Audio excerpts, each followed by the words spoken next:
Yeah, it's incredible. We are 10 years old, or the company is 10 years old. I wanted to do like generate value for the industry, for the peers, for everyone around, and like it was the first idea I had about even before knowing what I wanted to do. So generating value for customers, for everyone. So how it starts is like, the typical thing where you have Jeff Bezos in his garage, or with the Amazon.com thing. Like I think every entrepreneur starts from somewhere in a small cubicle somewhere. I remember my first office. I had rented a space in a renting company, and like a business office, and it was a small cubicle without windows. And it's like you were spending your day on your computer, and then especially winter, you arrived, it was dark, and you went outside, it was dark. So, and you spend all day without light. So it started like that, and now we have offices in India, offices in the US, in Madagascar, in Africa, and in Europe, obviously, and people in London, in Luxembourg, and also in Germany and Paris. So it's like obviously it does make a change from where we started to where we are now.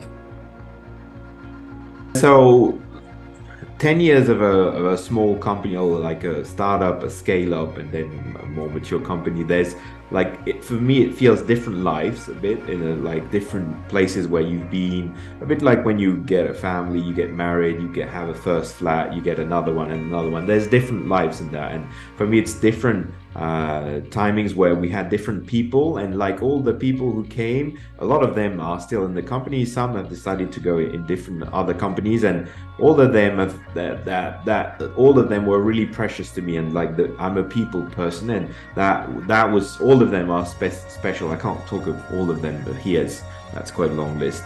But in terms of other things, a bit for me is the one of the things I decided to do from 2019, 2020 was to really start to speak out and to be more visible. So the first speaking gigs, I think it was at Amfest in the UK, and then it went to different things, the White Level show, and then the Prosper show, which was a big name for when I started. Like, wow, the Prosper show was something grand. Now I'm part of the council of the Prosper show, so it's like, okay, well, I managed something. And one other thing was speaking at a major Amazon event. I spoke on Accelerate last year, and that was obviously a whoa moment for me. It's like preparing all of that, being having makeup, not a lot of course, but some, before you speak and stuff. So it's like obviously it makes you not very good for your ego, of course, but like it's great for the branding.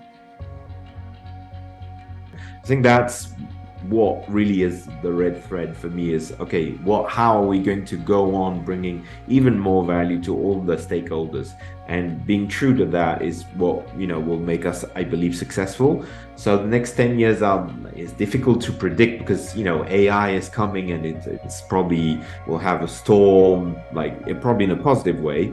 So what will happen of agencies, how will our job change? The thing is, we see the market is evolving. There's a lot of movements. We've had a tough year in 2023 globally for the global economy. So it's like, how is the market going to move? How are we going to make sure we deliver? We go on delivering value and stand out with a unique selling proposition is what we're going to work on. And I don't know exactly how, but I know we're going to work hard to make sure we are special and we bring value.